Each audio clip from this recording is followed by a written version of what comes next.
এ যখন তার সদস্যপদ ভুলে গিয়ে সমন্বয়ক পরিচয়টা সে যখন ব্যবহার করে আমরা একদম ধরেই নিই যে সে এই জায়গায় একটা প্রভাব বিস্তার করতে যাচ্ছে এবং এই প্রভাবটা অবশ্যই একটা নেতিবাচক প্রভাব। ত্রাণের একবার কথা আসছে এমন যে ৬৬ লাখ টাকা হচ্ছে আমাদের মধ্যে থেকে হচ্ছে গায়েব হয়েছে, আরেকবার আসছে ৭৮ লাখ টাকা, তারপরে আসছে ৮৮ লাখ টাকা। এই সংবিধানের আলোকে যদি আপনি নির্বাচন করতে যান আবারও আরেকটা ফেসিস্ট আমরা হচ্ছে কায়েম করতে সুযোগ করে দেবো, কারণ এই সংবিধানের কারণেই আওয়ামী লীগ ১৭ বছর ক্ষমতায় ছিল। এখন এই সংবিধানকে মেনে যদি আপনি নির্বাচনে অংশগ্রহণ করেন তাহলে এই আওয়ামী লীগের বিচারও নিষিদ্ধ হবে না, এই আওয়ামী লীগকে নিষিদ্ধ করা যাবে না। ডিসেম্বরের আগে যে নির্বাচন বা ডিসেম্বরের মধ্যে যদি নির্বাচন চাই, এই ডিসেম্বরের যে টাইম ফ্রেমটা যদি আপনি বেঁধে দেন এটা কিন্তু অবশ্যই সরকারকে একটা চাপ দেওয়া, এবং এই চাপটা হচ্ছে এই জায়গায় দেওয়া। আপনি কি এখন বলতে পারবেন যে ডিসেম্বরে নির্বাচন হলে কেন্দ্র দখল হবে না? ডিসেম্বরে হোক, জুনে হোক বা যে কোনো সময় হোক, আপনারা কি জাতীয় সংসদ নির্বাচনে অংশগ্রহণ করছেন? কোন কোন আসন থেকে করছেন, কারা কারা করছেন? যত দ্রুততার সাথে আওয়ামী লীগের বিচার নিশ্চিত হবে তখন আমরা মনে করবো যে না, এই সরকার হচ্ছে নির্বাচন দেওয়ার জন্য একটা পরিবেশ তৈরি করতে পেরেছে। ১৭ বছরে জামাত যে পরিমাণ নিপীড়িত হয়েছে, বিএনপি যে পরিমাণ নিপীড়িত হচ্ছে, এই যে গত ৮ মাসে আওয়ামী লীগ সেই পরিমাণ নিপীড়িত হয় নাই। জনমানুষের কাছ থেকে ব্যাপক সাড়া পাচ্ছেন, মানুষ আপন করে নিচ্ছে বলছেন, কিন্তু সাম্প্রতিক সময়ে আপনাদের যে প্রোগ্রামগুলো আমরা দেখছি সেখানে মানুষের উপস্থিতি খুব কম। মানুষ কি আপনাদের উপর আস্থা রাখতে পারছে না এই মুহূর্তে? আসলে কেন আসছে না প্রোগ্রামে মানুষ? আমাদের যে প্রাণের দাবি বিভাগ সেটা এখন পর্যন্ত দেওয়া হয় নাই। আমাদের একটা স্বতন্ত্র রেলপথ ঢাকা থেকে কুমিল্লার সেটা নাই। আমাদের হচ্ছে বিমানবন্দর ছিল, সেটাকে অকেজ করে দেওয়া হয়েছে। এই যে বিষয়গুলো আমরা চাইবো যে এই অধিকারগুলো আমাদের নিশ্চিত হোক। এই কুমিল্লা সিটি কর্পোরেশন হয়েছে আজকে প্রায় ১২-১৩ বছর, কিন্তু এই সিটি কর্পোরেশনের ঠিক দৃশ্যমান কোনো কাজ আপনি দেখবেন না, কোনো পরিবর্তন আপনি দেখবেন না। জুলাই আগস্টের ছাত্র জনতার তীব্র গণ আন্দোলনে যখন ক্ষমতাসীন আওয়ামী সরকারের পতন ঘটল, দেশ ছেড়ে পালালেন দলটির নেতাকর্মীরা, তখন বৈষম্য বিরোধী ছাত্র আন্দোলনে যুক্ত সমন্বয়ক পরিচয়ের শিক্ষার্থীরা ছিলেন মাথার তাজ। কিন্তু এর উল্টো চিত্রও দেখা শুরু করেছে দেশবাসী। সময় যতই গড়িয়েছে একের পর এক অভিযোগ আসতে শুরু করেছে সমন্বয়ক পরিচয়ের সেসব শিক্ষার্থীদের অনেকের বিরুদ্ধে। কিন্তু কেন সেই অভিযোগ? সমন্বয়করা কি আসলে জড়িয়ে পড়েছেন অপরাধে, নাকি প্রপাগান্ডা ছড়ানো হচ্ছে তাদের বিরুদ্ধে? এসব বিষয়ে আজ আমরা কথা বলবো কুমিল্লার কাগজের বিশেষ আয়োজনে। আমাদের সাথে যুক্ত আছেন বৈষম্য বিরোধী ছাত্র আন্দোলন কুমিল্লা মহানগরীর সদস্য সচিব মোহাম্মদ রাশেদুল হাসান। রাশেদ ভাই, কুমিল্লার কাগজের বিশেষ আয়োজনে আপনাকে স্বাগত জানাচ্ছি। আপনাদেরকে ধন্যবাদ। শুরুতেই আপনার কাছে প্রশ্ন রাখতে চাই, বৈষম্য বিরোধী ছাত্র আন্দোলন কুমিল্লার কমিটিতে যারা আছেন তাদের কর্মপরিধি কি? আপনারা আসলে কি বার্তা দিতে চাচ্ছেন মানুষের কাছে? শুরুতেই আমি আমাদেরকে যারা দেখছেন এবং আমাদেরকে যারা শুনছেন সবাইকে সালাম জানাচ্ছি, আসসালামু আলাইকুম। যে প্রশ্নটা আপনি করেছেন আমার মনে হচ্ছে এটা কুমিল্লার অনেক মানুষেরই প্রশ্ন যে আমাদের কর্মপরিধি মূলত কী। আমাদের কর্মপরিধির মূল যে বিষয়টা সেটা হচ্ছে আপনার আওয়ামীপন্থী যে কোনো এজেন্ডাকে হচ্ছে গিয়ে নস্যাৎ করে দেওয়া। অর্থাৎ বৈষম্য ছাত্র আন্দোলন আসলে যেহেতু গণ-অভ্যুত্থানের একটা শক্তি হিসেবেই জনমানুষের সামনে এসেছিল, এই জনমানুষ কারা? আসলে এই জনমানুষ হচ্ছে আমি, আপনি, আমরা যারা আছে, এই যে যারা আমাদেরকে আজকে শুনছেন, যারা দেখছেন, তারাই আসলে এই জনমানুষের অংশ ছিল। এই জনমানুষ এসেছিল মূলত হচ্ছে আওয়ামী লীগ এই যে ফেসিজম কায়েম করেছিল এই ফেসিজমকে হচ্ছে গিয়ে নস্যাৎ করে দেওয়ার জন্যই। তো আমরা দেখতে পেয়েছি আপনার বৈষম্য বিরোধী যে কমিটিগুলো এসেছে, এই কমিটিগুলোতে হচ্ছে আপনার দুইটা জিনিস আমাদের দৃষ্টিগোচর হয়েছে। প্রথমটা হচ্ছে আপনার আমরা যে অনেকেই চাচ্ছিল যে এই কমিটিতে আসা মানে তার একটা পরিচয় সে বহন করা, অর্থাৎ এমন একটা পরিচয় সে যে জুলাই আন্দোলনে ছিল, এই জুলাই আন্দোলনটার সে যে একটা দৃশ্যমান একটা ব্যক্তি হিসেবে সে ছিল, তার একটা পরিচয় প্রয়োজন ছিল। এই পরিচয়ের জন্যও তার কমিটিতে আসা দরকার ছিল।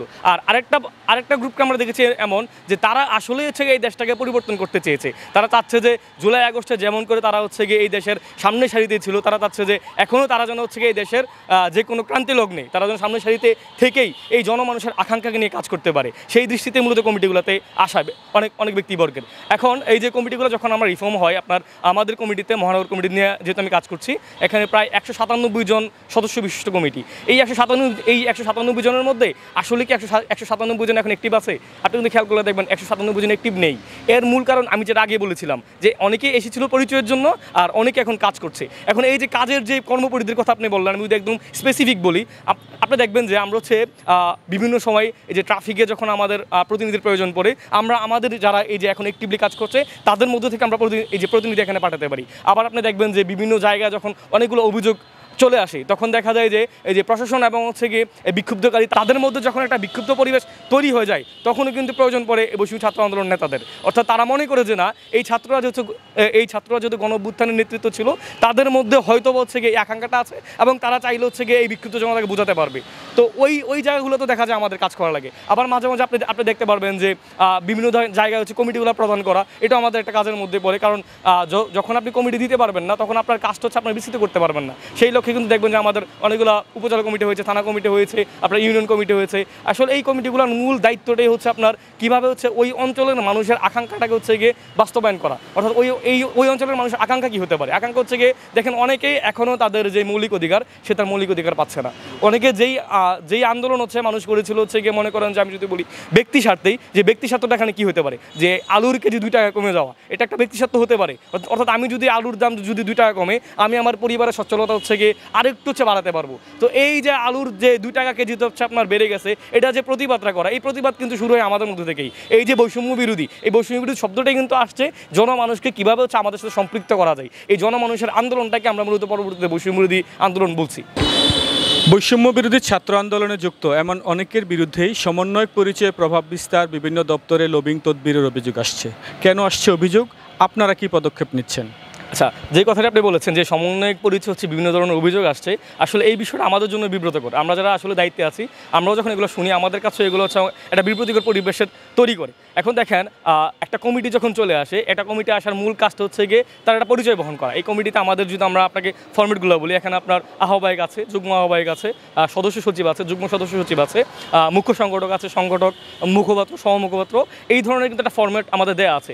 এখন এই ফরম্যাটের বাইরে যারা আছেন এই যে সমন্বয়ক পরিচয় দিচ্ছেন, এটার একটাই কারণ হতে পারে, সেটা হচ্ছে গিয়ে তার এই যে প্রভাব বিস্তার করা। আমরা যেটা দেখেছি আওয়ামী রেজিমে ছাত্রলীগ যে কাজটা করতো, যুবলীগ যে কাজটা করতো, এই যে আপনার সন্ত্রাসী লীগ বলতে আমরা যা বুঝিয়েছি, এই যে প্রভাব বিস্তার করা, এটা কিন্তু এখন জনমানুষ চাচ্ছে না। এবং এই জনমানুষ চাচ্ছে না দেখেই এই যে সমন্বয়ক পরিচয়টাকে এখন মানুষ পজিটিভলি নিচ্ছে না। কারণ সমন্বয়ক পরিচয় দিয়ে যারাই সামনে আসছে তারাই মূলত প্রভাব বিস্তার করার একটা রাজনীতি তারা এখানে এই যে স্টাবলিশ করতে যাচ্ছে, যার কারণে হচ্ছে গিয়ে এখন আমাদের মধ্যে অনেক ধরনের অভিযোগ আমরা দেখতে পাচ্ছি। একটু যদি আমি আপনাকে কারেকশন করে দিই, এইদিকে হচ্ছে দেখবেন যে আমাদের কমিটিতে আছে এমন অনেক সদস্য, আমি তাদেরকে সদস্যই বলবো এই কারণে, কারণ তারা দেখা যায় যে বিভিন্ন জায়গায় গিয়ে বলছে আমি সমন্বয়ক হিসেবে আছি, এই কমিটির সমন্বয়ক, ওই কমিটির সমন্বয়ক। অর্থাৎ সে যখন তার সদস্যপদ ভুলে গিয়ে সমন্বয়ক পরিচয়টা সে যখন ব্যবহার করে, আমরা একদম ধরেই নিই যে সে এই জায়গায় একটা প্রভাব বিস্তার করতে যাচ্ছে। এবং এই প্রভাবটা অবশ্যই একটা নেতিবাচক প্রভাব, যে প্রভাব আসলে এই জনমানুষ চাচ্ছে না। মানুষ চাচ্ছে আমাদেরকে এই যে জুলাই আন্দোলন আমাদেরকে যেভাবে সাধারণভাবে মানুষ পেয়েছিল, আমরা যেভাবে হচ্ছে আপনারা দেখবেন যে জুতা ছাড়া আমরা আন্দোলনে গিয়েছিলাম, আমরা হচ্ছে গিয়ে যে লাঠি নিয়ে আন্দোলনে গিয়েছিলাম, আমরা হচ্ছে আপনার দেখবেন যে হচ্ছে আপনার ইট পাথর এগুলো নিয়ে আমরা আন্দোলন করেছিলাম। আমরা কিন্তু কোনো অস্ত্র নিয়ে আন্দোলন করি নাই। এই যে মানুষ যে আমাদের সরলতা, এই সরলতায় মানুষ আমাদেরকে পছন্দ করে। যখনই আমাদের মধ্যে দেখতে পেয়েছে আমরা প্রভাব বিস্তার করতেছি, তখনই মানুষের মনে একটা নেতিবাচক প্রভাব তৈরি হয়েছে। এখন এই সমন্বয়ক পরিচয়টা দুইটাভাবে আমি দেখি। একটা হতে পারে যে সে কোনো ভালো কাজের জন্য এটাকে ব্যবহার করছে, আরেকটা হতে পারে সে তার ব্যক্তিগত স্বার্থে এটাকে ব্যবহার করছে। এখন ভালো কাজে ব্যবহার করা হোক অথবা ব্যক্তিগত স্বার্থে ব্যবহার করা হোক না কেন, যেহেতু কমিটিতে তার একটা ফরম্যাট আছে, তার একটা পরিচয় আছে, আমরা অবশ্যই চাই সেজন্য সেই পরিচয়ই যেন হচ্ছে এই প্রবলেমেটিক যেই জায়গাটা সেই জায়গায় সে কথা বলে। যখনই সমন্বয়ক পরিচয়টা দেয় তখন আমাদের কাছে একটা বিব্রতিকর পরিবেশ তৈরি করে। জি, এমন কাউকে কি আপনারা চিহ্নিত করতে পেরেছেন, কিংবা চিহ্নিত করলে কি ব্যবস্থা নিয়েছেন? জি, এমন যাদের বিরুদ্ধে আমাদের কাছে অভিযোগ এসেছে আমরা তাদের সাথে কথা বলেছি এবং তাদেরকে আমরা বুঝিয়েছি যাতে করে হচ্ছে এই পরিচয়টি যেন বহন না করা হয়। কারণ হচ্ছে বৈষম্য ছাত্র আন্দোলন কুমিল্লা মহানগর কমিটি, এই কমিটিকে যদি কেউ অস্বচ্ছ প্রমাণ করতে চায় তাহলে তার একটা কাজই যথেষ্ট। সে যখন সদস্য হয়েও একটা খারাপ কাজে লিপ্ত হবে, আলটিমেটলি কিন্তু হচ্ছে একটা দায়িত্বশীল জায়গা থেকে আমরা প্রশ্নবিদ্ধ হব এবং মনে করা হয় যে এই কাজগুলো আমাদের দ্বারাই হচ্ছে। তো সেই জায়গা থেকে আমরা তাদেরকে ওয়ার্ন করি, আমরা তাদেরকে শোকজ করি এবং পরবর্তীতে যদি তারপরও তারা যদি হচ্ছে তাদেরকে শুধরে না নেয় তখন তাদেরকে হচ্ছে আমরা স্থায়ীভাবে বহিষ্কার করে দিই। গেল বছরের প্রলয়ঙ্কারী বন্যায় কুমিল্লায় বৈষম্য বিরোধী ছাত্র আন্দোলনের যে নেতৃবৃন্দ ছিলেন তাদের ভূমিকা বেশ প্রশংসা কুড়িয়েছে। আমরা দেখেছি আপনারাও বুথ গঠন করে ত্রাণ সামগ্রী সংগ্রহ করেছেন, বিভিন্ন জায়গায় ত্রাণ বিতরণ করেছেন, কিন্তু এরই মাঝে খণ্ড খণ্ড কিছু অভিযোগও এসেছে। অনেক জায়গায় ত্রাণের হিসেব না দেওয়া, এই যে অভিযোগগুলো, সেই অভিযোগগুলো কি আপনারা কিভাবে আমলে নিয়েছেন বা এই অভিযোগগুলো কি তদন্ত করেছেন আপনারা?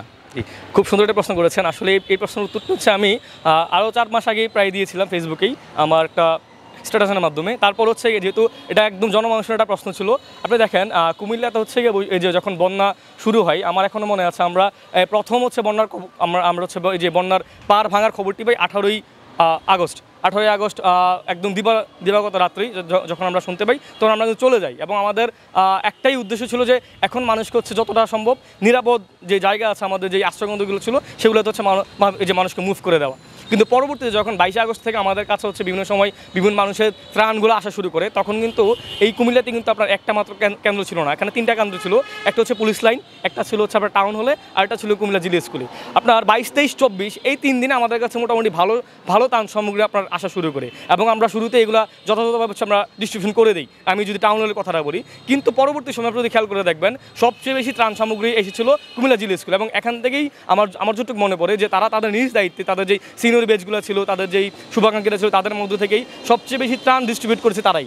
আর টাউন হলে আমরা যেটা করেছিলাম সেটা হচ্ছে আমার এখনো মনে আছে, আমাদের কয়েকটা উপকেন্দ্র ছিল এবং এই উপকেন্দ্রগুলো এখনও আছে। আমাদের হোয়াটসঅ্যাপ গ্রুপগুলো এখন আপনি দেখতে পাবেন চাইলে, যে এগুলোতে আমরা মূলত হচ্ছে আপনার ডিরেকশনগুলো আমরা বলে দিতাম যে কোথায় কতটুকু ত্রাণ লাগবে। আমাদের মূল কাজ ছিল হচ্ছে কি আপনার মনে করেন যে নাঙ্গলকোটের এই অঞ্চলে ত্রাণ পায় নাই, সেই অঞ্চলে ত্রাণটাকে পৌঁছায় দেওয়া, অথবা মনে করেন হচ্ছে বুড়িচংয়ের এই পয়েন্টে ত্রাণ পৌঁছায় নাই, সেই অঞ্চলটাকে হচ্ছে ইন্ডিকেট করে দেওয়া। অর্থাৎ তখন এই যে 24 তারিখের পর থেকে টাউন হলের থেকে তেমন পরিমাণ আমরা ত্রাণ রিসিভ করি নাই। অর্থাৎ আমরা যখনই আমাদের কাছে ত্রাণটা আসতো আমরা এটাকে ঘুরে পাঠিয়ে দিতাম ওই লোকেশনের মধ্যে।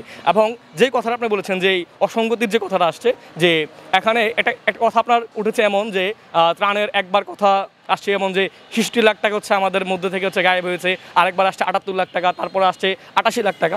আসলে দেখেন এই যে একটা বিগ অ্যামাউন্ট অফ মানি, এই টাকাটা হচ্ছে গিয়ে যারাই দিয়েছে, আপনার কি মনে হয় যে ব্যক্তিবর্গগুলো হচ্ছে এত হিউজ অ্যামাউন্ট অফ মানি আমাদেরকে দিবে, সে কি কোনো ধরনের কোনো পরিচয় বহন করবে না? সে কি তার কোনো ধরনের পাবলিসিটি করবে না? সে কি তার মার্কেটিং করবে না? সে কি কোনো ধরনের প্রুফ রাখবে না? অবশ্যই রাখবে। তো ওই জায়গা থেকে আমরা দেখিনি যে কেউ এটা দাবি করতে পারে যে সে এই টাকাটা দিয়েছে।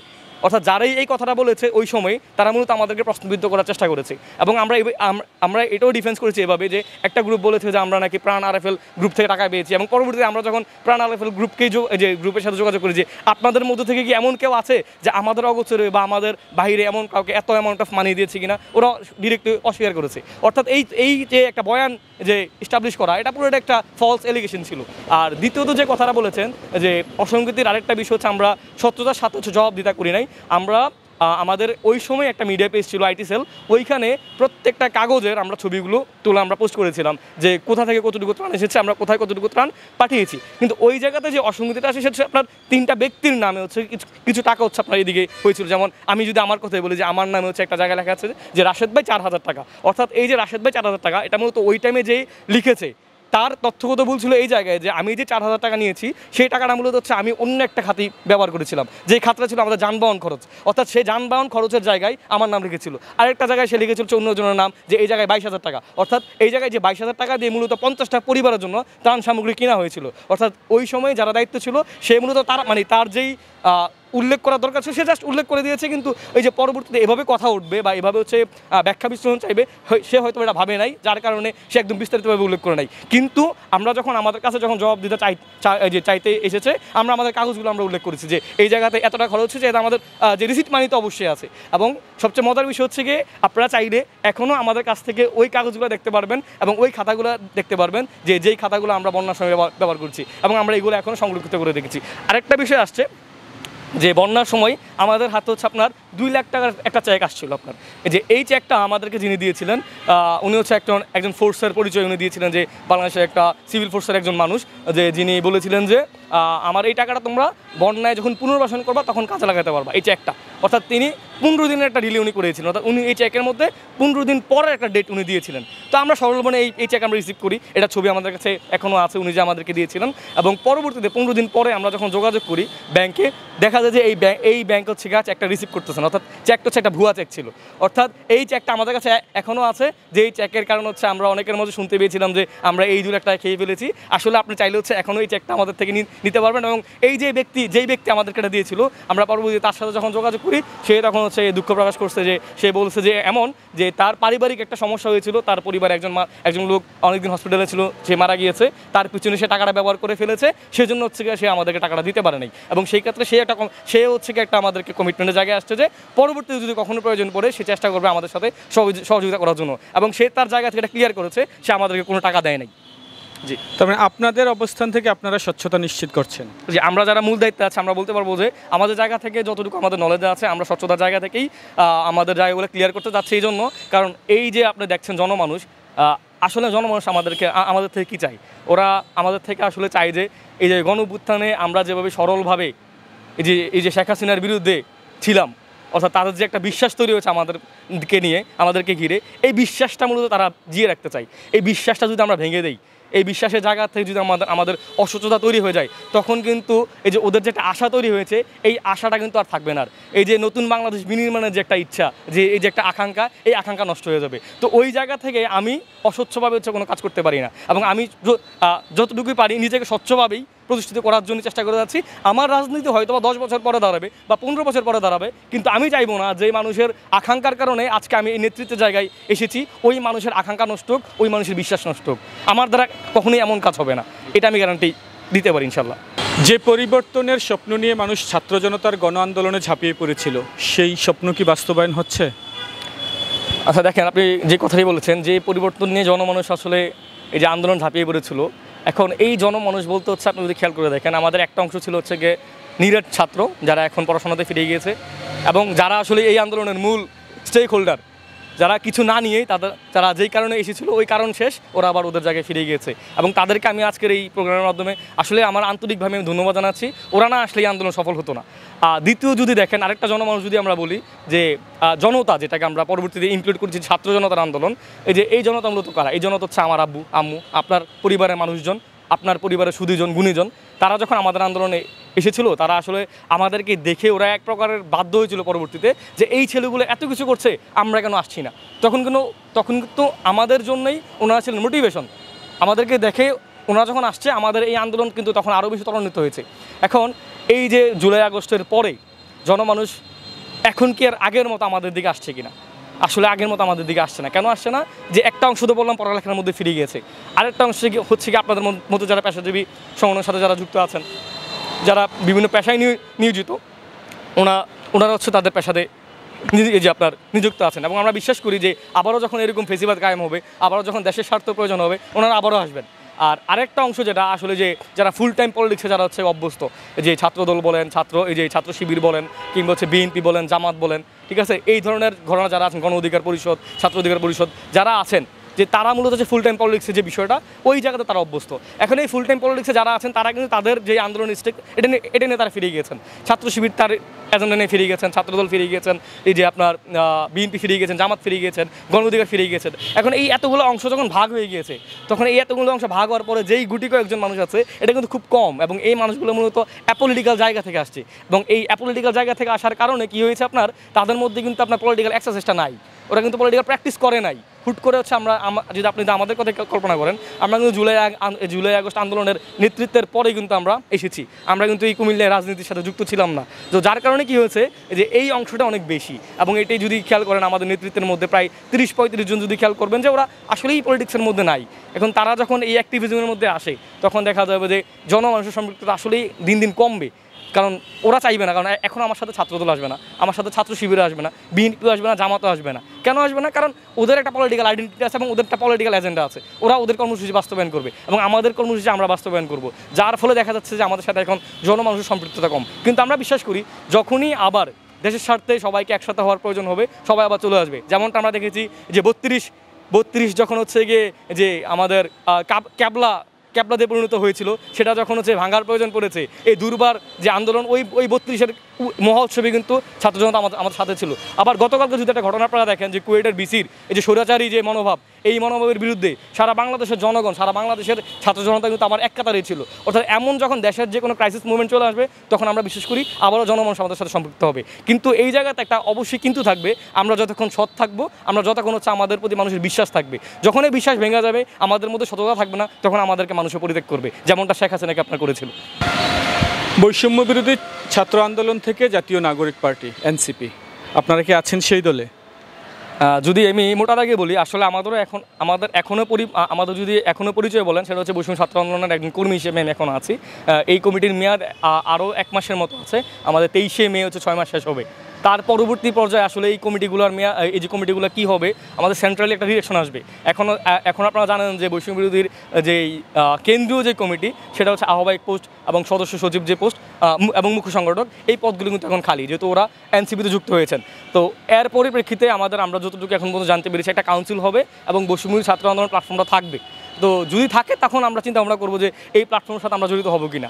আর এনসিপির যে কথাটি বলেছেন, যেহেতু বৈষম্য বিরোধী ছাত্র আন্দোলনের একটা শক্তি হিসেবে বলেন অথবা একটা ম্যান্ডেট নিয়েই এই যে জাতীয় নাগরিক পার্টি যে সৃষ্টি হয়েছে, সেখানে আমাদের অবশ্যই সমর্থন আছে। আমাদের মৌন সমর্থন বলেন কিংবা যে সম্মুখ সমর্থন বলেন, এটা আমাদের অবশ্যই আছে। কারণ আমরা বিশ্বাস করি যে গণ অভ্যুত্থানের যে একটা শক্তি এবং এই গণ অভ্যুত্থানের একটা আকাঙ্ক্ষা, এই আকাঙ্ক্ষাকে বাস্তবায়ন করার জন্যই জাতীয় নাগরিক পার্টির আসলে উদ্ভব হয়েছে। আসলে আমরা যদি বিএনপিতে ফিরে যেতাম, আমরা যদি জামাতে ফিরে যেতাম, তখন কিন্তু আমাদের এই নাগরিক পার্টির প্রয়োজন হতো না। যেহেতু আমরা একটা অ্যাপলিটিক্যাল জায়গা থেকে এই আন্দোলনে এসেছি এবং আমরা চাই যে সামনের বাংলাদেশে কেউ পেশি শক্তির রাজনীতি করতে পারবে না, কেউ প্রভাব বিস্তারের রাজনীতি করতে পারবে না, এবং আরও যে সংস্কারমুখী যেই আন্দোলনগুলো আছে, সেইখানে আমাদের একটা সম্মুখ সারির একটা অংশগ্রহণ থাকবে। সেই ক্ষেত্রে আমাদের রাজনৈতিক অংশীদারিত্ব প্রয়োজন। এই রাজনৈতিক অংশীদারিত্ব থেকেই কিন্তু নাগরিক পার্টির উদ্ভব, এবং আমরা চাইবো যে এই নাগরিক পার্টি সফল হোক। কারণ যতদিন নাগরিক পার্টি সফল হবে, ততদিন আওয়ামী লীগ এই দেশের কামব্যাক করতে পারবে না। এবং আপনারা খেয়াল করলে দেখবেন, এখন পর্যন্ত একদম বোল্ডলি আওয়ামী লীগ নিষিদ্ধের দাবি শুধুমাত্র নাগরিক পার্টি থেকে এসছে। যদি সুযোগ হয় ভবিষ্যতে নাগরিক পার্টিতে যুক্ত হওয়ার, ইনশাল্লাহ আমরাও সেই দলে যুক্ত হব। এবং আমাদের কাছে আমরা এই জিনিসটা ক্লিয়ার করতে চাই, এই নাগরিক পার্টি যদি আবারও স্বৈরাচারের মতোই আচরণ করা শুরু করে, কিংবা এক্সিস্টিং যে পলিটিক্যাল পার্টি তাদের মতোই তাদের মতোই যদি আবারও ব্যবহার করা শুরু করে, তখন দেখা যাবে যে আমাদেরও ওই জায়গা থেকে আমাদের তেমন একটা আগ্রহ থাকবে না। আমরাও আমাদের মতো করে আমাদের যেই অ্যাক্টিভিজম, সেই অ্যাক্টিভিজম আমরা চালিয়ে যাব। যে বলছিলেন এই আওয়ামী লীগ নিষিদ্ধের দাবি শুধু নাগরিক পার্টি জানিয়ে আসছে, অন্যান্য রাজনৈতিকগুলোকে আওয়ামী লীগ নিষিদ্ধের দাবি জানাচ্ছে না, কেন জানাচ্ছে না? আসলে সেটা হচ্ছে এমন করে বললে তো হবে না। আপনার অন্যান্য রাজনৈতিক পার্টিগুলো আওয়ামী লীগ নিষিদ্ধ দাবি জানাচ্ছে, কেমন করে জানাচ্ছে আপনি দেখেন। ওনাদের কথা মতো হচ্ছে কি, যেহেতু এই দেশের জনগণ আওয়ামী লীগকে বিতাড়িত করেছে, এই দেশের জনগণই আওয়ামী লীগের বিরুদ্ধে সিদ্ধান্ত নেবে। আসলে দেখেন, আওয়ামী লীগের বিরুদ্ধে সিদ্ধান্ত নেওয়ার জন্য জনগণের কাছে কি ওই রকম ম্যান্ডেট আছে? একটা পলিটিক্যাল দল যেই পরিমাণ স্টেক হোল্ড করে দেশের পরিবর্তনের জন্য, জনমানুষকে ওরকম করে কিনা? জনমানুষ অংশগ্রহণ করে, কিন্তু সিদ্ধান্ত নেওয়ার জায়গাতে পলিটিক্যাল দলগুলোই থাকে। এখন এই পলিটিক্যাল দলগুলো যদি ফেসিবাদ বিরোধী ঐক্যের মাধ্যমে একসাথে একই মঞ্চে এসে আওয়ামী লীগ নিষিদ্ধের দাবি না তোলে, তাহলে আমার মনে হয় না যে এই ইন্টারিম গভর্নমেন্ট আওয়ামী লীগ নিষিদ্ধ করতে পারবে। এবং এই আওয়ামী লীগের যে বিচার নিশ্চিত করা, সেটাও তার পক্ষে পসিবল হবে না। আমাদের এই যে এত সংস্কার কমিশন দেখতেছি আমরা, আপনি দেখেন আদৌ কি এই সংস্কার কমিশন দরকার আছে কিনা? আমাদের তো এই জুলাই গণঅভ্যুত্থানের পরে যে সরকারটা আসছে, এই সরকার কিসের উপর দাঁড়িয়ে আছে? এই সরকার দাঁড়িয়েছে 2000 শহীদের রক্তের উপরে। এই সরকার দাঁড়িয়েছে 30,000 আহত ভাইদের রক্তের উপরে। তো এই সরকারের তো মূল কাজ হওয়া উচিত ছিল আওয়ামী লীগকে কীভাবে বিচারের সম্মুখীন করা। আমার প্রথম কাজে হওয়া দরকার ছিল বিচার নিশ্চিত করা। এখন এই বিচার নিশ্চিত করা যাচ্ছে না কেন? কারণ একদল চাচ্ছে সংস্কার, আরেক দল চাচ্ছে নির্বাচন, কিন্তু এই দুই দলের কেউই কিন্তু একই মঞ্চে এসে আওয়ামী লীগ নিষিদ্ধের দাবি তুলছে না। ওই জায়গাতে নাগরিক পার্টি যে কাজটা করেছে, যে একসাথে পুরো বাংলাদেশব্যাপী তারা গণ আন্দোলনের ডাক দিয়েছে। এবং আমরা তাও দেখতে পাচ্ছি যে গণ আন্দোলনের মধ্যে তারা 3টা দাবি তুলেছে। একটা হচ্ছে আওয়ামী লীগ নিষিদ্ধের দাবি, যে আওয়ামী লীগের বিচার, এবং হচ্ছে গিয়ে আপনার গণপরিষদ নির্বাচন। এখন এই গণপরিষদ নির্বাচন বা কেন, এই যে গণপরিষদ নির্বাচন নিবে কেন যাচ্ছে? কারণ এই যে এক্সিস্টিং যে সংবিধান, এই সংবিধানের আলোকে যদি আপনি নির্বাচন করতে যান, আবারও আরেকটা ফেসিস্ট আমরা কায়েম করতে সুযোগ করে দেবো। কারণ এই সংবিধানের কারণেই আওয়ামী লীগ 17 বছর ক্ষমতায় ছিল। এখন এই সংবিধানকে মেনে যদি আপনি নির্বাচনে অংশগ্রহণ করেন, তাহলে এই আওয়ামী লীগের বিচারও নিশ্চিত হবে না, এই আওয়ামী লীগকে নিষিদ্ধ করা যাবে না। অন্তর্বর্তী সরকারের পক্ষ থেকে আগামী ডিসেম্বর কিংবা জুনে জাতীয় সংসদ নির্বাচনের কথা বলা হচ্ছে। বিভিন্ন রাজনৈতিক দলগুলোও ডিসেম্বরের মধ্যেই নির্বাচন চাচ্ছে, কিন্তু আমরা দেখলাম বিভিন্ন সময়ে আপনারা নির্বাচন প্রলম্বিত করার কথা বলছেন। কেন আপনারা নির্বাচন প্রলম্বিত করার কথা বলছেন? কোন সময় নির্বাচন হলে ভালো হবে বলে মনে করছেন? যে আপনি যে কথাটা বলেছেন যে নির্বাচন প্রলম্বিত করার যে বিষয়টা, আসলে আমরা নির্বাচন প্রলম্বিত করার জন্য বলছি না, আমরা চাচ্ছি বিচার নিশ্চিত করা। এখন আমরা যখন সরকারের কাছ থেকে বিচারের যে বিষয়টা, সেটা যখন দেখতে পাচ্ছি না, তখন আমাদের কাছে মনে হচ্ছে এখন যদি নির্বাচন দেওয়া হয়, তাহলে আর বিচার নিশ্চিত হবে না। সেজন্য মূলত আমাদের মাঝে মাঝে আপনি যখন দেখবেন যে নির্বাচনের বিরুদ্ধে আমাদের কথাগুলো আসে, আসলে আমরা নির্বাচনের বিরুদ্ধে না। একটা গণতান্ত্রিক প্রক্রিয়ায় আপনি জামাত বলেন কিংবা বিএনপি বলেন, তারা নির্বাচন চাইবে, এটাই হচ্ছে তাদের ম্যান্ডেট। গত 17 বছর তারা আসলে যে ক্ষমতামুখী হতে পারে নাই, এখন ক্ষমতায় যাওয়ার জন্য তাদের নির্বাচন প্রয়োজন, এবং তারা নির্বাচনের কথা বলবেন, এটাই স্বাভাবিক। কিন্তু আমরা যেহেতু গণঅভ্যুত্থানের শক্তি হিসেবেই এই জনগণের সামনে এসেছি, নেতৃত্ব দিয়েছি, আমাদের আসলে মূল দায়িত্বটাই হচ্ছে যেভাবেই হোক এই আওয়ামী লীগের বিচার নিশ্চিত করা, এবং আওয়ামী লীগের রাজনীতি হচ্ছে এই বাংলায় নিষিদ্ধ করা, যার কারণ হচ্ছে আমরা চাচ্ছি যে যত দ্রুততার সাথে এই সরকার এই যে আওয়ামী লীগের বিচার এবং নিষিদ্ধ করতে পারবে, যত দ্রুততার সাথে আওয়ামী লীগের বিচার নিশ্চিত হবে, তখন আমরা মনে করবো যে না, এই সরকার হচ্ছে নির্বাচন দেওয়ার জন্য একটা পরিবেশ তৈরি করতে পেরেছে। এখন দেখেন, আপনি যদি খেয়াল করে দেখবেন যে ডিসেম্বরের আগে যে নির্বাচন বা ডিসেম্বরের মধ্যে যদি নির্বাচন চাই, এই ডিসেম্বরের যে টাইম ফ্রেমটা যদি আপনি বেঁধে দেন, এটা কিন্তু অবশ্যই সরকারকে একটা চাপ দেওয়া, এবং এই চাপটা হচ্ছে এই জায়গায় দেওয়া। আপনি কি এখন বলতে পারবেন যে ডিসেম্বরে নির্বাচন হলে কেন্দ্র দখল হবে না? আপনি কিন্তু বলতে পারবেন না। আপনি কি বলতে পারবেন যে ডিসেম্বরের মধ্যে যদি নির্বাচন হয়, এই নির্বাচন আওয়ামী লীগ অংশগ্রহণ করবে না? আপনি এটা বলতে পারবেন না। কেন পারবেন না? কারণ আওয়ামী লীগ যদি অংশগ্রহণ করে, অবশ্যই তারা একটা তাণ্ডব চালাবে, এবং এই তাণ্ডব চালাবে কাদের কিনে চালাবে? আপনার যে যারা হাইলাইটেড, যারা হচ্ছে অনেক উপরের পর্যায়ে নেতাকর্মী, তাদের কিনে চালাবে না। তারা হচ্ছে চালাবে কাদের কিনে? যারা সফট করে আওয়ামী লীগের। অর্থাৎ আমরা এই সমাজে যাদেরকে আপনার হচ্ছে গিয়া এখনও জিয়ে রেখেছি, আমরা আমাদের সাথে নিয়ে চলাফেরা করছি, তারাই কিন্তু এই তাণ্ডবগুলো চালাবে। আপনি যদি খেয়াল করে দেখেন, এখন যে আওয়ামী লীগ ঝটিকা মিছিল দিচ্ছে, এই ঝটিকা মিছিল নেতৃত্ব কারা দিচ্ছে? এখন কি হচ্ছে আপনার যে 300 এমপি তারা দিচ্ছে? যে যারা যে সেক্রেটারি সভাপতি তারা কি দিচ্ছে না? কারা দিচ্ছে? এই সমাজে আমরা যাদের এখনো বিচার নিশ্চিত করতে পারে নাই, যারা এখন সমাজে একদম বীর দর্পে হচ্ছে গিয়ে তারা এখনো চলাফেরা করতেছে, তারাই মূলত এই মিছিলগুলো করতেছে, তারাই আওয়ামী লীগের আজেন্ডাগুলো বাস্তবায়ন করতেছে। কারণ কি? কারণ তারা দেখছে যে আওয়ামী লীগের বিচার হচ্ছে না, তাদের বিরুদ্ধে মামলা হচ্ছে, তাদেরকে হচ্ছে বিভিন্ন সময় আটক করা হচ্ছে, গ্রেফতার করা হচ্ছে, তারা একদম অকপটে হচ্ছে, তারা জামিন পেয়ে যাচ্ছে, এবং তারা দেখতেছে যে এখানে বিচারটা ওইরকম করে তারা পাচ্ছে না। অর্থাৎ 17 বছরে জামাত যে পরিমাণ নিপীড়িত হয়েছে, বিএনপি যে পরিমাণ নিপীড়িত হচ্ছে, এই যে গত 8 মাসে আওয়ামী লীগ সেই পরিমাণ নিপীড়িত হয় নাই। যার কারণে হচ্ছে গিয়ে আমরা চাচ্ছি যে যদি এই যে 4-5 মাস বলেন বা 6 মাস পরে যদি নির্বাচনের পরিবেশ তৈরি করা হয়, আসলে হচ্ছে কি এখন আওয়ামী লীগের বিচারটা নিশ্চিত হবে না, এবং আওয়ামী লীগ আবারও ফিরবে। আর যদি আওয়ামী লীগ আবার যদি ফিরে, আমাদের মনে হয় না যে এই বাংলাদেশে আর কেউ রাজনীতি করার সুযোগ পাবে, আর এই বাংলাদেশে আর কেউ পজিটিভ যে পরিবর্তন, সেই পরিবর্তনের কথা বলতে পারবে। সেজন্য হচ্ছে আমরা চাই যে ডিসেম্বর হোক কিংবা জুন হোক, যেখানে হচ্ছে সরকার যদি এই পরিবেশ তৈরি করতে পারে, আমরা নির্বাচনের পক্ষে, নির্বাচন হোক, কোনো সমস্যা নেই, কিন্তু তার আগে অবশ্যই আওয়ামী লীগের বিচার নিশ্চিত করতে হবে, এবং আমাদের যে আহত ভাইরা আছে, আমাদের শহীদ ভাইরা আছে, তাদেরকে কীভাবে হচ্ছে গিয়ে আপনার সর্বোচ্চ সুযোগের মাধ্যমে এই বাংলাদেশ তাদেরকে আপন করে নিতে পারে, সেই একটা প্রতিফলন কিন্তু সরকারকে দেখাতে হবে। ডিসেম্বরে হোক, জুনে হোক, বা যে কোনো সময় হোক, আপনারা কি জাতীয় সংসদ নির্বাচনে অংশগ্রহণ করছেন? কোন কোন আসন থেকে করছেন? কারা কারা করছেন? আচ্ছা, আজ খুব গুরুত্বপূর্ণ একটি প্রশ্ন করেছেন। আসলে আমরা যারা লোকাল লেভেলে যারা নেতৃত্ব পর্যায়ে আছি, আমাদের কাছে এখনও ওইরকম কোনো ডিরেকশন নেই যে নির্বাচন যারাই করুক না কেন, আমাদের মূল দায়িত্ব হচ্ছে গিয়ে যদি আমরা রাজনৈতিক দলের মধ্যে সম্পৃক্ত হই, এই অঞ্চলের মানুষের কাছে রাজনীতিটা মূলত পৌঁছে দেওয়া।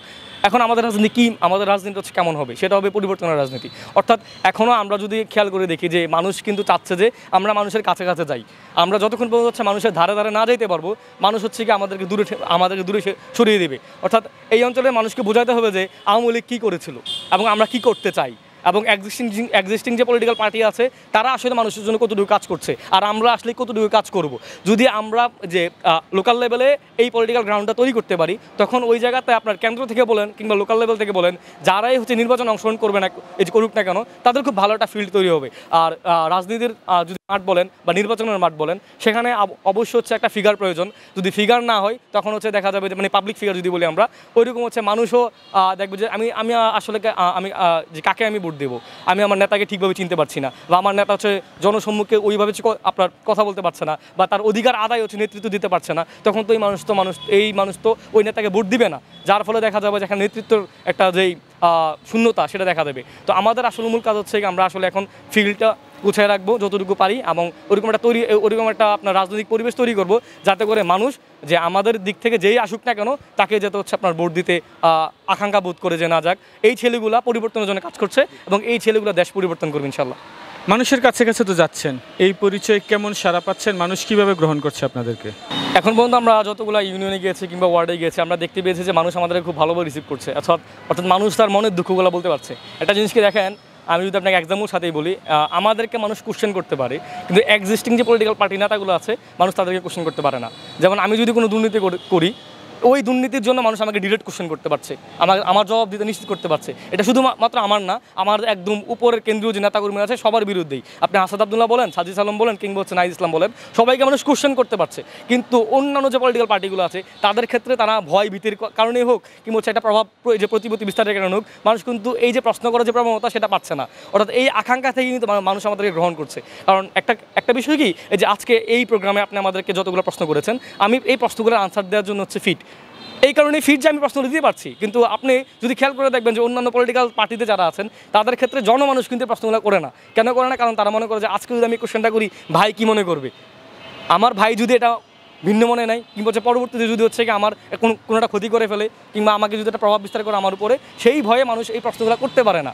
তো ওই জায়গা থেকে হচ্ছে মানুষ আমাদেরকে আলহামদুলিল্লাহ খুব ভালোভাবেই রিসিভ করছে এবং যতগুলো অসঙ্গতি আছে সেগুলো নিয়ে আমাদের সাথে আলোচনা করে এবং তার যে তার অধিকারের ক্ষেত্রে আমাদের থেকে সর্বোচ্চ সহযোগিতা চাই এবং মানুষ চাই যে ভাই আপনারা সামনে আসেন, আমরা চাই যে আপনাদের নেতৃত্বে আসুক এবং আপনাদের মাধ্যমেই আমাদের অধিকারগুলো নিশ্চিত হোক, আমাদের কথাগুলো যেন আপনাদের মুখ থেকে বের হয় এবং আমরা সবসময় চেষ্টা করি যে এই যে জনমানুষের কথাই যেন আমার কথা হয়। জনমানুষের কাছ থেকে ব্যাপক সাড়া পাচ্ছেন, মানুষ আপন করে নিচ্ছে বলছেন, কিন্তু সাম্প্রতিক সময় আপনাদের যে প্রোগ্রামগুলো আমরা দেখছি সেখানে মানুষের উপস্থিতি খুব কম। মানুষ কি আপনাদের উপর আস্থা রাখতে পারছে না এই মুহূর্তে? আসলে কেন আসছে না প্রোগ্রামে মানুষ? যে বিষয়টি বলেছেন, আসলে আমাদের যে এখন যে প্রোগ্রামগুলো হচ্ছে খেয়াল করে দেখবেন একদম নতুন একটা পার্টি মাত্র রিফর্ম হলো। আপনি যদি এই পার্টির বয়স খেয়াল করে দেখবেন এখনও 2 মাস হয় নাই। সো 2 মাস হয় নাই এবং এখনও আপনার জেলা পর্যায়ে বলেন কিংবা উপজেলা পর্যায়ে বলেন কোনো কমিটি এখনও আসে নাই, যার ফলে কী হয়েছে এখন যারা আসছে তারা কিন্তু একদম উইলিংলি আসছে, অর্থাৎ তার কিন্তু এখনও রাজনৈতিক পরিচয় নাই। সে চাচ্ছে যে নাগরিক পার্টি খুব ভালো কিছু করুক, অর্থাৎ নাগরিক পার্টি ভালো কিছু করলে তার আকাঙ্ক্ষা পূর্ণ হবে, এই আকাঙ্ক্ষা নিয়ে সে কিন্তু আসছে। এখন এই মানুষগুলোর পরিচয় যেহেতু এখনও পলিটিক্যালিভাবে নাই, সেই জায়গা থেকে মানুষ সম্পৃক্ত কম হচ্ছে। আপনি যখন কমিটিগুলো দিয়ে ফেলবেন তখন দেখবেন যে প্রত্যেকটা ইউনিয়ন পর্যায়ে বলেন, ওয়ার্ড পর্যায়ে বলেন কিংবা জেলা উপজেলা পর্যায়ে যে বলবেন না কেন, সেখানে আমাদের অনেক মানুষই হবে ইনশাল্লাহ, সেটা আমরা বিশ্বাস করি। আর আরেকটা বিষয় যে জনমানুষ যে বলছেন, আমরা এখন যেগুলো করি এগুলো হচ্ছে আপনার অ্যাক্টিভিজমে কি আসলেও এরকম জন্ম সম্পৃক্ত হয়? আপনি একটা প্রতিবাদ করতে গিয়েছেন, এই প্রতিবাদ আপনার ইনস্ট্যান্ট করা লাগতেছে, ঘন্টার মধ্যেই করা লাগতেছে। এখন এই ঘন্টার মধ্যেই কি আসলে কি আপনার 200, 250, 500 মানুষ কি সমবেত হবে না। কিন্তু যখন পলিটিক্যাল আইডেন্টিটি থাকবে তখন তাকে অবশ্যই তার যে পলিটিক্যাল এজেন্ডা এটা বাস্তবায়ন করার জন্য তাকে এখানে আসতেই হবে, কারণ সে যেহেতু পরিবর্তনের রাজনীতি করছে, এই রাজনীতি বাস্তবায়ন করার জন্য তাকে অবশ্যই এই মিছিল বলেন, বিক্ষোভ মিছিল বলেন, সমাবেশ বলেন, সেখানে তার পার্টিসিপেশন থাকবে। যেহেতু এখন কমিটিগুলো নাই সেজন্য হচ্ছে পার্টিসিপেশনটা একটু কম হচ্ছে। কমিটিগুলো আসলে আমরা আশা করি ইনশাল্লাহ এই পার্টিসিপেশন বাড়বে এবং মানুষ যখন আমাদের অ্যাক্টিভিজমগুলো পছন্দ করা শুরু করবে, আমাদের হচ্ছে আপনার নেতৃত্বে জায়গাগুলোকে পছন্দ করা শুরু করবে, নেতাদেরকে গ্রহণ করা শুরু করবে, তখন আমাদের সাথেও মানুষ অনেক আপনার এই যে মৌমাছিরা যেভাবে হচ্ছে মধুর জন্য হচ্ছে গিয়ে একসাথে হচ্ছে সমবেত হয়, আমাদের পিছনে ইনশাল্লাহ এইভাবে মানুষ সমবেত হবে। জি, সর্বশেষ প্রশ্ন, যে প্রত্যাশা নিয়ে 5 আগস্ট হলো, সেই 5 আগস্টের পর কেমন হবে আগামীর কুমিল্লার রাজনীতি, কি মনে করছেন আপনি? আসলে এতক্ষণ যে কথাগুলো বলেছি সবগুলোই বলেছিলাম হচ্ছে আপনার সামগ্রিক দৃষ্টিকোণ থেকে। এখন যদি বলি আমরা যেহেতু কুমিল্লার মানুষ, আমরা চাইবো অবশ্যই এই কুমিল্লাকে গত 17 বছরে যেভাবে হচ্ছে হেয় প্রতিপন্ন করা হয়েছে, যে বিভিন্ন সুযোগ সুবিধা থেকে বঞ্চিত করা হয়েছে, তার অধিকার নিশ্চিত করা হয় নাই। আমাদের যে প্রাণের দাবি বিভাগ সেটা এখন পর্যন্ত দেওয়া হয় নাই। আমাদের একটা স্বতন্ত্র রেলপথ ঢাকা থেকে কুমিল্লার সেটা নাই। আমাদের হচ্ছে বিমানবন্দর ছিল, সেটাকে অকেজো করে দেওয়া হয়েছে।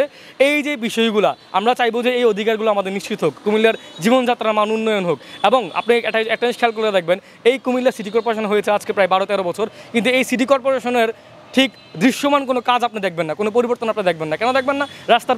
রাস্তার পাশে ফুটপাত, রাস্তার পাশে হচ্ছে বিভিন্ন ধরনের হকার্সরা বসে আছে, আপনার ফুডকার্টগুলো বসে আছে, আপনার এই যে অটো মিশুকের যেই দৌরাত্ম্য এগুলো কিন্তু বন্ধ হচ্ছে না। তার মানে এখানে কিন্তু আপনার প্রশাসক বলেন বা আগে যিনি মেয়র ছিলেন তারা কিন্তু কেউ ওইরকম করে নিয়ন্ত্রণ করতে পারছেন না। কুমিল্লাকে যেভাবে চালালে কুমিল্লার জীবনযাত্রার মান বাড়বে, এই কুমিল্লায় যেহেতু হচ্ছে রেমিটেন্সের দিক থেকে সবচেয়ে বেশি উপরে আছে, এই বাংলাদেশের অর্থনীতিতে সবচেয়ে বেশি ভূমিকা রাখছে, সেই ক্ষেত্রে কুমিল্লার জীবনযাত্রার যে মানুষের জীবনযাত্রার মান যদি সবচেয়ে বেশি উন্নত না হয়, সেটা যে লাইবিলিটি কিন্তু আমাদেরকেও নিতে হবে। নেতৃত্বে আমরা যারা বিভিন্ন দলের সাথে যুক্ত আছি আমাদেরকে অবশ্যই সেটা নিতে হবে। আর আমরা যদি এই যে কুমিল্লার জন্য কথা না বলি, আসলে কুমিল্লার জন্য কথা কারা বলবে? তো আমরা চাচ্ছি যে সামনের বাংলাদেশ বিনির্মাণের ক্ষেত্রে আগে আমরা চাইবো যে কুমিল্লার রাজনীতি বিনির্মাণ হোক, কুমিল্লার পরিবেশ সুন্দরভাবে হচ্ছে আবার বিনির্মাণ হোক। যে অধিকার থেকে আমরা বঞ্চিত হয়ে আসছি, যে আপনার পরিবর্তনের জন্য হচ্ছে আমরা এই আন্দোলনে মূল ভূমিকা রেখেছিলাম, 1971 হোক, 75 কিংবা 2024 বলেন, কুমিল্লার ভূমিকায় কেউ হচ্ছে ছোটো করে দেখতে পারবে না। তো সেই জায়গাতে বাংলাদেশ প্রেক্ষিতে আমরা চাইবো যে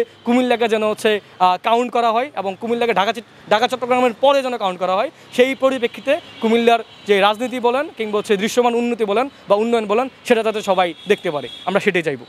এতক্ষণ ধরে কুমিল্লার কাগজকে সময় দেওয়ার জন্য আপনার প্রতি কৃতজ্ঞতা প্রকাশ করছি।